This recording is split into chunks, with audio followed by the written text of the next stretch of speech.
Hello student, welcome to my channel.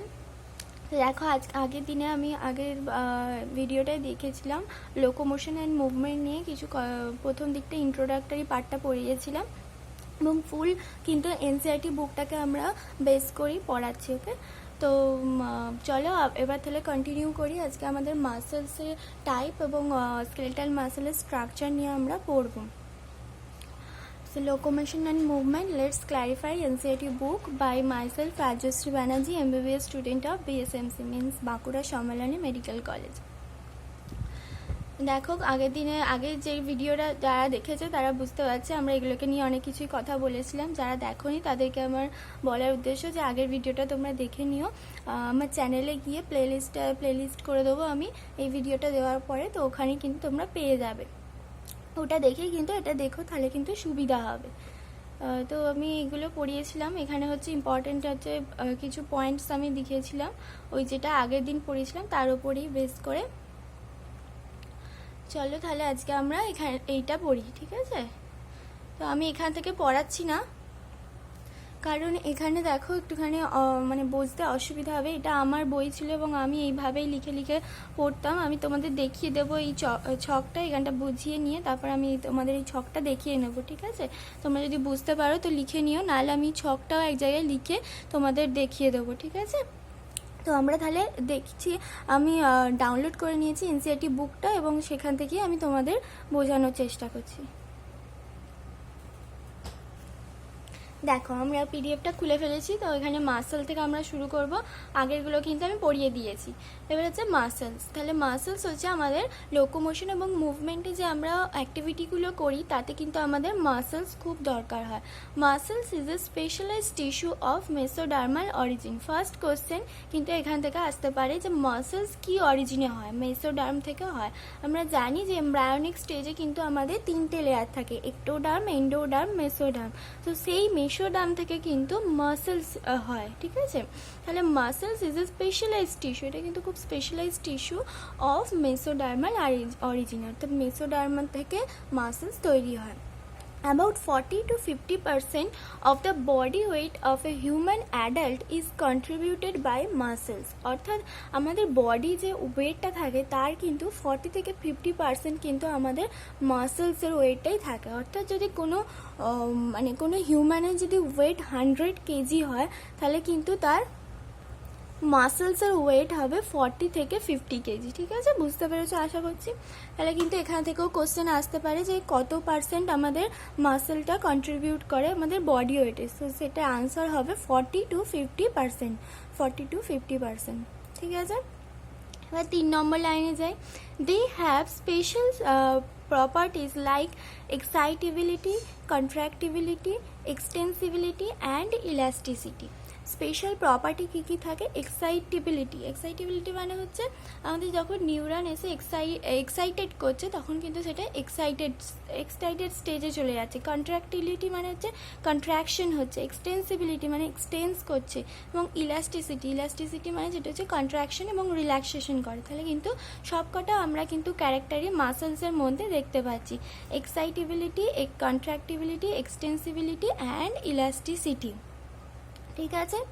এবার হচ্ছে muscles have been classified using different criteria, namely location, appearance and nature of regulation of their activity, ঠিক আছে? মাসেলসকে আমরা যে টাইপসে ভাগ করি, স্কেলেটাল মাসেল, ভিসারাল মাসেল এবং কার্ডিয়াক মাসেল, তাহলে সেটা আমাদের একটা বেসিস করে আমাদের করতে হবে একটা কিছুর ওপর।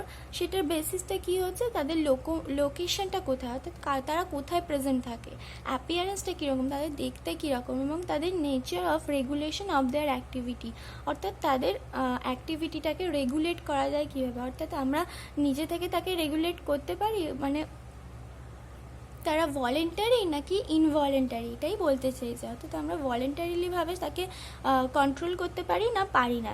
এই 3টে বেসিসের ওপর কিন্তু ডিপেন্ড করেই আমাদের মাসেলকে কিন্তু আমরা based on their location 3 types of muscles are identify, বেশি জোর দেওয়া হয়েছে কিন্তু লোকেশনের ওপর। তাহলে 3টে আমরা টাইপে ভাগ করতে পারছি, কি কি? Skeletal, visceral and cardiac. তাহলে আমাদের মাসেলসে কিন্তু এইটুকুনি পোর্শন থেকে কিন্তু অনেকগুলো কোশ্চেন আসতে পারে। 1 নম্বর হচ্ছে মাসেলস হচ্ছে মেসোডার্ম থেকে তৈরি হয়। মাসেলস হচ্ছে বডি ওয়েটের 40 থেকে 50% সেটা কন্ট্রিবিউট করে। এবং মাসেলসের আমরা 4টে তোমার ক্যারেক্টার দেখেছি। সেই ক্যারেক্টারগুলো হচ্ছে এক্সাইটেবিলিটি, কন্ট্রাক্টিবিলিটি, আর এক্সটেন্সিবিলিটি অ্যান্ড ইলাস্টিসিটি। আর মাসেলসকে আমরা 3টে ভাগে ভাগ করতে পারি। সেটা হচ্ছে কী কী ক্রাইটেরিয়ার উপর ডিপেন্ড করে, সে কোথায় থাকে এবং তাকে দেখতে কেমন, অর্থাৎ লোকেশন, অ্যাপিয়ারেন্স, এবং তাকে আমরা কিভাবে কন্ট্রোল করতে পারি, ভলেন্টারিলি না ইনভলেন্টারি। ঠিক আছে, তাহলে আমরা 3টে ভাগে ভাগ করলাম, স্কেলিটাল, ভিসেরাল অ্যান্ড কার্ডিয়াক। এবার দেখি আমরা এক একটা ভাগের সম্বন্ধে একটু একটু করে পড়ি। তো দেখো, ফার্স্টেই বলছে skeletal muscle. Skeletal muscle are closely associate with the skeletal components of the body. তাহলে আমরা যে কটা জিনিসের উপর ডিপেন্ডস করে আমরা মাসেলসগুলোকে ডিভাইড করেছি, সেই কটা জিনিস কিন্তু আমরা প্রত্যেকটা মাসেলে দেখবো, অর্থাৎ তাদের লোকেশন কীরকম, তাদের অ্যাপিয়ারেন্স কীরকম, এবং তারা ভলেন্টারি কি ইনভলেন্টারি। ঠিক এই 3টে ক্যারেক্টার কিন্তু আমাদের প্রত্যেকটা মাসেলের ক্ষেত্রে মনে রাখতে হবে। তাহলে স্কেলিটাল মাসেল হচ্ছে কোথায় থাকে, বলছে স্কেলিটাল মাসেলস হচ্ছে closely associate with the skeletal component of the body. Skeletal component মানে হচ্ছে আমাদের যেটা বোনস এবং কার্টিলেজ দিয়ে যে স্কেলিটাল কম্পোনেন্ট তৈরি হয়, তার উপরেই কিন্তু স্কেলিটাল মাসেলসটা থাকে। অর্থাৎ যে মাসেলসটা স্কেলিটানের ওপরে বেস করে থাকে তাকে কিন্তু স্কেলিটাল মাসেল বলছি। তাহলে লোকেশন আমাদের হয়ে গেল এই মাসেলটার ক্ষেত্রে। এবার দেখি অ্যাপিয়ারেন্স কীরকম। অ্যাপিয়ারেন্সে দেখো বলছে they have a striped appearance under the microscope and hence are call striated muscle. মানে এগুলো হচ্ছে স্ট্রিপস থাকে এতে, তাই কিন্তু ওদেরকে বলা হচ্ছে স্ট্রাইটেড। আমি তোমাদের পরে একটা ছবি দেখাবো, তোমরা এখন এখানে দেখো যে এটাকে ওর মধ্যে হচ্ছে স্ট্রিপড অ্যাপিয়ারেন্স থাকে, তাই ওকে স্ট্রাইটেড মাসেলস বলে। তাহলে কিন্তু আমাদের অ্যাপিয়ারেন্সও হয়ে গেল। আর একটা পড়ে আছে যে nature of regulation of their activity. তাহলে as their activity are under the voluntary control of nervous system they are known as voluntary muscles too. অর্থাৎ এখানে কিন্তু নেচার অফ রেগুলেশনটা কিন্তু ভলেন্টারি। আমরা কিন্তু ইচ্ছা করলে আমাদের হাত পা নাড়াতে পারি। তাহলে এখান থেকে আমরা বুঝতে পারবো যে এগুলো কিন্তু ভলেন্টারি মাসেলস। যেগুলো আমাদের স্কেলিটাল মাসেল অর্থাৎ স্কেলিটনের ওপর থাকে স্কেলিটাল মাসেল, সেগুলো হচ্ছে স্ট্রাইটেড হয় এবং সেগুলো হচ্ছে ভলেন্টারি হয়। অর্থাৎ আমাদের নিজের ইচ্ছায় আমরা সেটাকে কন্ট্রাকশন এবং রিল্যাক্সেশন করতে পারি। They are primarily involved in locomotion, action and change of body posture. তাদের একটা ওয়ার্ক জানছি, তাদের কি সিগনিফিকেন্স আমাদের বডিতে থাকা, তারা কি করে। স্কেলিটাল মাসেল আমাদের লোকোমোটরি অ্যাকশন এবং বডি পোশ্চার যে আমরা চেঞ্জ করি সেটাকে কিন্তু হেল্প করে কি স্কেলিটাল মাসেলস। ঠিক আছে, এবার আমরা দেখব ভিসেরাল মাসেল। ভিসেরাল মাসেল ঠিক একইভাবে আমরা বুঝবো যে ভিসেরাল মাসেল তাহলে কোথায় থাকা আমাদের জানতে হবে, তাকে দেখতে কেমন জানতে হবে, এবং সে ভলেন্টারি কি ইনভলেন্টারি জানতে হবে, আর তার একটা ফাংশন জানবো। তো visceral muscle are located in the inner walls of হলো visceral organ of the body like alimentary canal, reproductive tract etcetera. অর্থাৎ আমাদের যে ভিসেরাল অর্গানগুলোতে যে হলো জায়গা আছে সেই জায়গাগুলো কিন্তু ইনার ওয়ালে ভিসেরাল মাসেলসই থাকে। যেমন এলিমেন্টারি ক্যানেলে কিন্তু ভিসেরাল মাসেল, এবং রিপ্রোডাক্টিভ ট্র্যাক যেটা আছে ফ্যালোপিয়ান টিউব, ওখানে কিন্তু তোমার ভিসেরাল মাসেলস থাকে এটসেট্রা। দে ডু নট, তাহলে আমরা লোকেশনটা জানলাম যে এলিমেন্টারি ক্যানেল, রিপ্রোডাক্টিভ ট্র্যাক জাতীয় যে হলো ভিসেরাল অর্গানগুলো আছে তার কিন্তু ইনার ওয়ালটা আমাদের ভিসেরাল মাসেল দিয়ে তৈরি হয়। এবার আমরা তাহলে তার অ্যাপিয়ারেন্স জানি। They do not exhibit any striation and are smooth in appearance. Skeletal মাসেলে কিন্তু আমরা স্ট্রাইশন দেখেছিলাম, তাই ওটাকে স্ট্রাইটেড মাসেলসও বলা হচ্ছিল, কিন্তু এটার ক্ষেত্রে কিন্তু আমরা কোনো স্ট্রাইশন দেখতে পারবো না, তাই একে কিন্তু নন স্ট্রাইটেড মাসেলস। আর স্ট্রাইশন দেখা যায় না যেহেতু এটাকে কিন্তু স্মুথ মাসেলসও বলা হয়, স্মুথ মাসেলস বা নন স্ট্রাইটেড মাসেলস বলা হয়। তাহলে এবার দেখি আমাদের কিন্তু দুটো হয়ে গেল। এবার দেখব ভলেন্টারি কি involuntary. Their activities are not under the voluntary control of the nervous system and are therefore known as involuntary muscles. দেখো তোমরা কি নিজের এলিমেন্টারি ক্যানেলের মধ্যে দিয়ে খাবারটা যাচ্ছে এবং তোমরা কি এলিমেন্টারি ক্যানেলটাকে বলছো যে কন্ট্রাকশন এবং রিল্যাক্সেশন হও তবে খাবারটা যাবে, তা কিন্তু নয়। আমরা কিন্তু খাচ্ছি এবং আমাদের সেটা নার্ভাস সিস্টেমের মাধ্যমে এমনই করা আছে যে এলিমেন্টারি ক্যানেলে কিন্তু স্মুথ মাসেলের কন্ট্রাকশন এবং রিল্যাক্সেশন হচ্ছে এবং তার মাধ্যমে কিন্তু ফুডটা আমাদের স্টমাকে যাচ্ছে। তাহলে কিন্তু আমাদের এটা ভলেন্টারি কন্ট্রোলের মাধ্যমে কিন্তু হচ্ছে না, ঠিক আছে। শুধু আমাদের যেটা ফুডটা আমরা খাবো সেটাকে কিন্তু আমাদের গিলতে হবে, তাহলেই কিন্তু আমাদের সেটা এলিমেন্টারি ট্র্যাক দিয়ে আমরা এমনি মানে স্টমাকে চলে যাচ্ছে, আমরা কিন্তু সেটা কিছুই বুঝতে পারি না, ঠিক আছে। তাহলে কিন্তু এটা পুরোটাই কিন্তু ইনভলেন্টারি মাসেল, আমাদের কোনো ভলেন্টারি এফেক্ট কিন্তু পাওয়া যায় না, ঠিক আছে। এবং যখন আমরা এটাও দেখতে পারি যে রিপ্রোডাক্টিভ ট্র্যাক দিয়ে কখন স্পার্ম এবং ওভাম যাচ্ছে সেটাও কিন্তু আমরা কখনো ফিল করতে পারি না এবং সেটাও আমাদের নিজের ইচ্ছা অনুযায়ী কখনোই হয় না। তো তাহলে কিন্তু এটা ইনভলেন্টারি মাসেলস আছে। They assist, for example, in the transportation of food through the digestive tract and gametes through the genital tract. তাহলে এর ওয়ার্কটা কি হচ্ছে, স্কেলিটাল মাসেলের ওয়ার্ক দেখেছি আমাদের লোকোমোশন এবং বডি পোস্টার চেঞ্জ করতে কাজে লাগছে। স্মুথ মাসেলের তাহলে কাজটা কি হবে, এটা হচ্ছে ফুডটাকে ডাইজেস্টিভ ট্র্যাকের মধ্যে দিয়ে ট্রান্সপোর্টেশন এবং গ্যামেটটাকে জেনিটাল যে ট্র্যাক আছে ফিমেল জেনিটাল ট্র্যাক বা মেল জেনিটাল ট্র্যাকের মধ্যে দিয়ে সেটারও ট্রান্সপোর্টেশনে হেল্প করে। হলো তাহলে আমাদের স্কেলিটাল মাসেল হলো, ভিসারাল মাসেল হলো। এবার বলবো আমরা কার্ডিয়াক মাসেল।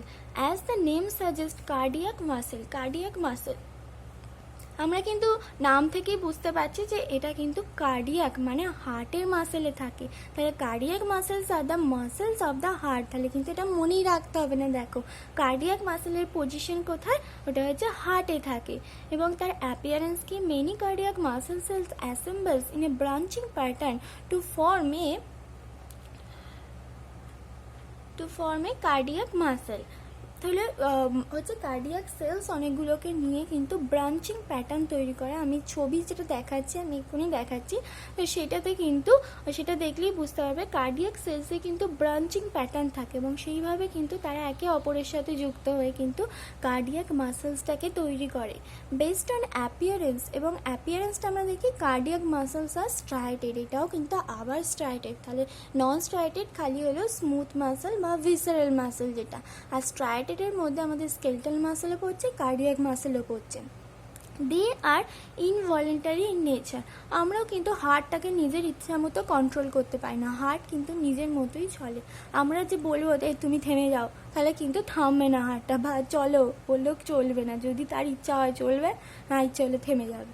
সবই কিন্তু ইনভলেন্টারি কন্ট্রোলে হয়। তাহলে they are involuntary in nature as the nervous system does not control their activities directly কিন্তু আমরা নার্ভাস সিস্টেমের মাধ্যমে অ্যাক্টিভিটিটাকে কন্ট্রোল করতে পারি না, সেই জন্য কিন্তু কার্ডিয়াক মাসেলসটাকেও আমরা বলছি ইনভলেন্টারি মাসেলস, ঠিক আছে। এবার দেখো আমি যে ছবিটা তোমাদের দেখো এখানে কিন্তু দেখো টাইপস অফ মাসেল। তো মাসেলে দেখো ফার্স্টেই আমরা তাহলে পড়েছি কি স্কেলিটাল মাসেলসে কিন্তু দেখো স্কেলিটাল মাসেলসে আমরা স্ট্রাইয়েশন দেখতে পাচ্ছ আশা করছি। এই যে একটু লাল আছে, একটু সাদা আছে, লাল সাদা এরকম যে এগুলো সাদাগুলোকে কিন্তু আমরা স্ট্রাইয়েশন বলছি। তাহলে কিন্তু আমরা স্কেলিটাল মাসেলের স্ট্রাইয়েশন দেখতে পাচ্ছি। কার্ডিয়াক মাসেলেও দেখো ঠিক ওই রকমই কিন্তু দেখতে পাচ্ছি, একটা ডার্ক আর লাইট রিজিয়ান। এই ডার্ক অ্যান্ড লাইট রিজিয়ানটাকে কিন্তু আমরা স্ট্রাইয়েশন বলছি। কিন্তু দেখো আমরা স্মুথ মাসেলে কিন্তু ওরকম কিছু দেখতে পাচ্ছি না, এরকম লম্বা কি কোনো স্ট্রাইয়েশন দেখতে পাচ্ছি না, আমরা কিন্তু এতে পাচ্ছি না। কিন্তু এটা আবার স্পিন্ডেল শেপ, তো এগুলো অত তোমাদের এনসিইআরটি বইতে নেই, তাও এটা সবাই জানে আশা করছি যে স্মুথ মাসেল স্পিন্ডেল শেপ। তাহলে দেখো আমি এক একটা ধরে বলছি। স্কেলিটাল মাসেলে আমরা ফার্স্টে লোকেশন জেনেছি, এটা কি যে স্কেলিটাল সিস্টেমের উপর দেখো আমাদের বোনস এবং কার্টিলেজ বোনস দিয়ে একটা স্কেলিটাল সিস্টেম, এটা আশা করছি হাত বা পায়ের কিছু একটা বোনস হবে, হাতের মনে হচ্ছে এটা। তো এখানে কিন্তু তোমার স্কেলিটাল সিস্টেমের ওপরে আমাদের যে মাসেলসটা আছে সেটাকে কিন্তু আমরা স্কেলিটাল মাসেলস বলছি। এবং স্কেলিটাল মাসেলসের তাহলে পজিশন জানলাম, কার্ডিয়াক মাসেলের পজিশন এটা হার্টে থাকে, স্মুথ মাসেলের পজিশন কি হলো অর্গানেস থাকে, টিউবুলার হলো অর্গানসে থাকে, যেটা হচ্ছে তোমার রিপ্রোডাক্টিভ ট্র্যাক এবং এলিমেন্টারি ক্যানেল। এখানে তোমার স্মুথ ইন্টেস্টাইন দেখিয়েছে, এই স্মল ইন্টেস্টাইন দেখিয়েছে। স্মল ইন্টেস্টাইনেও কিন্তু স্মুথ মাসেল থাকে, কেন সেটাও হচ্ছে কি ইন্টারনাল টিউবুলার অর্গানাসের মধ্যেই পড়ে, এবং তার মধ্যে দিয়েও যে ফুডটা যায় সেটাও কিন্তু আমাদের ইনভলেন্টারি কন্ট্রোলে পড়ে। তাহলে কিন্তু আমরা পজিশনগুলো জানলাম। স্কেলিটাল মাসেল, চোখ বন্ধ করে নিজে নিজে বলার চেষ্টা করো, তাহলে কিন্তু এই লেকচারের থ্রুতেই কিন্তু তোমাদের পড়াটা ভালো করে হয়ে যাবে। যেমন হচ্ছে স্কেলিটাল মাসেলস হচ্ছে স্কেলিটাল সিস্টেমের ওপর থাকে, কার্ডিয়াক মাসেল হচ্ছে হার্টে থাকে, এবং স্মুথ মাসেল হচ্ছে ইন্টারনাল টিউবুলার অর্গানসে। এক্সাম্পল আমাদের এনসিইআরটি বইতে আছে elementary canal and reproductive tract. এবার আমরা দেখব অ্যাপিয়ারেন্সে দেখো স্কেলিটাল মাসেলসে হচ্ছে স্ট্রাইয়েশন আছে, আর কার্ডিয়াক মাসেলেও স্ট্রাইয়েশন আছে, কিন্তু স্মুথ মাসেলে কোনো স্ট্রাইয়েশন নেই। তাই এই দুটোকে আমরা বলবো স্ট্রাইটেড মাসেলস, কিন্তু এটা হচ্ছে নন স্ট্রাইটেড মাসেলস বা স্মুথ মাসেলস। এটা আর একটা নাম হচ্ছে যেটা এনসিইআরটিতে ফার্স্টেই দিয়েছে, ওটা হচ্ছে ভিসারাল মাসেল। তাহলে আমরা অ্যাপিয়ারেন্সে কী কী মনে করলাম? স্কেলিটাল অ্যান্ড কার্ডিয়াক মাসেল হচ্ছে স্ট্রাইটেড মাসেলস, আর হচ্ছে স্মুথ মাসেল বা ভিসারাল মাসেল হচ্ছে নন স্ট্রাইটেড মাসেলস। তাহলে আমাদের হলো লোকেশন হলো, অ্যাপিয়ারেন্স হলো। এবার আমাদের জানতে হবে হচ্ছে ওটার হচ্ছে আমাদের অ্যাক্টিভিটিটা কিভাবে হয়। হচ্ছে স্কেলিটাল মাসেলস হচ্ছে আমরা নিজে থেকে হাত পা নাড়াতে পারি, তাহলে ওটা হচ্ছে ভলেন্টারি, কিন্তু আমরা হার্ট বা স্মল ইন্টেস্টাইনে কী ঘটছে এগুলো কিন্তু আমরা কিছুই নিজে করতে পারি না, তাহলে এটা হচ্ছে ইনভলেন্টারি। আর একটা কথা ছিল কার্ডিয়াক মাসেলস হচ্ছে যেটা বলেছে যে ব্রাঞ্চিং প্যাটার্নে, যে কার্ডিয়াক সেলসগুলো কিন্তু ব্রাঞ্চ দেখা যায়, এবং ব্রাঞ্চিং প্যাটার্নে কিন্তু এটা একে অপরের সাথে যোগ থাকে। এখানে কিন্তু ইন্টারক্যালেটেড ডিস্ক থাকে, যেটা তোমরা স্ট্রাকচারাল অর্গানাইজেশন ইন অ্যানিমালস যেটা আছে চ্যাপ্টারটা ওখানে পড়বে। এখানে ইন্টারক্যালেটেড ডিস্ক থাকে, এবং এইভাবে ব্রাঞ্চিং প্যাটার্নে এটা কিন্তু একে অপরের সাথে কানেক্ট করে কিন্তু পুরো কার্ডিয়াক মাসেলসটা তৈরি করে। তাহলে কিন্তু পুরোটাই হয়ে গেল। দেখো আমি আমার বইতে এরমভাবে পাশে লিখে নিয়েছিলাম, তোমরাও চাইলে কিন্তু লিখে নিতে পারো, পরীক্ষার সময় খুব সুবিধা হবে, বা এই ছবিটা যদি মনে রাখতে পারো তাহলে কিন্তু সবটা ক্লিয়ার থাকবে। সো ফ্রেন্ডস, তাহলে আজকে এই ভিডিওটা এই অবধি থাকুক, কারণ ছোটো ছোটো ভিডিও হলে আমারও দিতে সুবিধা হয়, এবং এটা একটা টপিক শেষ হলো যেটা হচ্ছে টাইপস অফ মাসেল। এটা কিন্তু খুব ইম্পর্টেন্ট, এখান থেকে কোশ্চেন আসতেই পারে, ঠিক আছে? তো থ্যাংক ইউ, এবং পরের যে ভিডিওটা দিয়ে দেবো খুব তাড়াতাড়ি। তাহলে stay tune for the next lecture on locomotion and movement, যেখানে আমরা হচ্ছে আলোচনা করব হচ্ছে আমাদের মাসেলস, যে স্কেলিটাল মাসেলস আমরা পড়লাম যেটা আমাদের লোকোমোশন এবং বডি পশ্চার চেঞ্জ করতে কাজে লাগে, সেটার আমরা স্ট্রাকচার জানবো, ডিটেল স্ট্রাকচার। এটা কিন্তু খুব ইম্পর্টেন্ট, তোমরা কিন্তু সবাই ওটা দেখবে, মিস করবে না লেকচারটা, ঠিক আছে? সবাই সাবধানে থেকো, ভালো থেকো, বাই বাই।